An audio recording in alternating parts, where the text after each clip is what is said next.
Well, you know, we go back a long time in Trócaire, and we were founded 37 years ago, exactly 1 month after Ireland joined the then European Economic Community. So there was a lot of focus on the EEC at the time, and in our founding, the bishops who wrote the charter for Trócaire said that it's very important that as a small nation we influence this great body, who will have great influence around the world itself, particularly from the point of view of the developing countries, what we in the wealthy countries need to do out of justice towards helping others overcome poverty. So from the very beginning, Trócaire has had an interest in Europe. And we have built on that over 37 years and have been very much involved in trying to influence policy, getting support for NGOs like ourselves, but right across Europe, collaborating with our counterparts in other European countries. And I think what we are looking for really is to help shape European development policy in that, there are very high level objectives established by the European Union when it was set up. It's based on human rights, on international solidarity, but often the practice doesn't live up to the ideal. And we would see as NGOs that we would be calling the European Union to account for the policies which it puts out there, which are usually very well written, about how they're implemented and the impact they have on the lives of poor people. So it's a combination of high-level engagement around policy and day-to-day work around receiving funding for our own work, which is very important because we work with civil society in the developing countries, and so in a sense the circle is complete.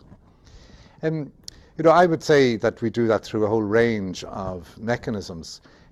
Europe is essentially not just the Commission, it's also the Parliament, it's the Council, which is when the ministers come together, and there's the permanent representatives in Brussels who keep the work going on a day-to-day basis.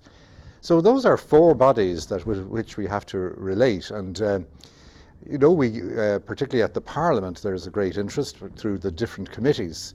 We would relate to the Development Committee in particular, but also the Trade Committee because trade is very important, the Environment Committee because more and more climate change is having an impact on development, and there would be other committees which from time to time their work would have a bearing on the relationship between Europe and the developing world.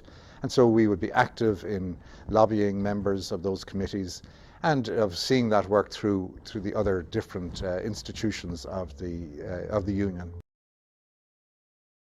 You can be very influential if you use the NGO networks, and the development NGOs are organised into families or like-minded agencies. For instance, in Trócaire we would be members of CIDSE, which is the Lenten Campaign Organisations of Europe, Caritas Europa, which goes beyond the EU, 47 different agencies involved in that, but with an office in Brussels, particularly for lobbying the European institutions. And you have Oxfam, who are organised there, World Vision, Save the Children Fund. All of the major NGOs have offices. So if you're a small NGO, you can become part of these networks, and in that way, by participating actively in their activities, you can become quite influential. It's a question of what you put into it, you'll get out of it. So in our own case, for instance, we would have 3 or 4 staff involved in different working groups of these particular networks and families, and they in turn are lobbying at the different European institutions at the Commission and so on, and many of the time our own staff member would be part of that delegation. So in fact at the level of the European offices they're looking for more and more people to become actively involved, so it's an open door if people want to get engaged. Well, in each country the NGOs are organised nationally, and in Ireland that's done through DOCUS, which is the Federation of Irish Development NGOs.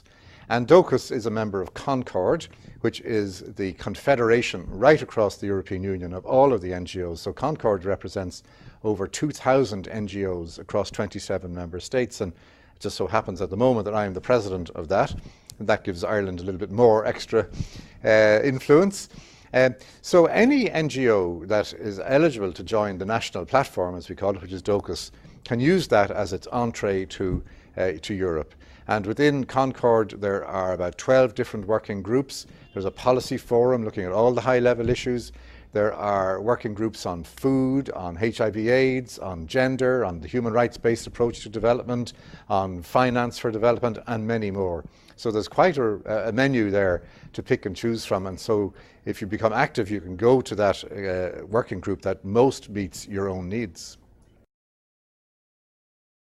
Well, in each country, the NGOs are organised nationally, and in Ireland that's done through DOCUS, which is the Federation of Irish Development NGOs. And DOCUS is a member of CONCORD, which is the confederation right across the European Union of all of the NGOs. So CONCORD represents over 2,000 NGOs across 27 member states, and it just so happens at the moment that I am the president of that, and that gives Ireland a little bit more extra influence. So any NGO that is eligible to join the national platform, as we call it, which is DOCUS, can use that as its entree to Europe.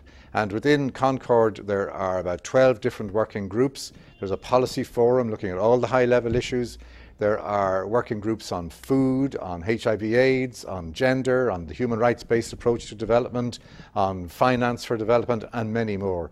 So there's quite a menu there to pick and choose from, and so if you become active, you can go to that working group that most meets your own needs.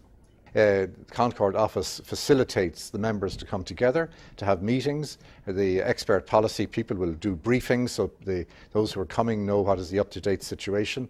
The delegations that go to meet officials or MEPs or ministers are usually made up of the members themselves, accompanied by someone from the office. So it's very participative in that way. It's not like just that you pay a membership fee and a lot of people do this work on your behalf. That becomes very expensive because the offices in Brussels get bigger and bigger, and we don't have an endless fund for this kind of thing. So you have to become actively engaged yourself. But it's very important and helpful for your own organisation because you're networking with bigger organisations, maybe those with greater resources in Europe. You're able to use their work and bring it back home, so you can multiply your own influence and the rewards to yourself many times by being networked in Europe rather than just operating on your own from Ireland.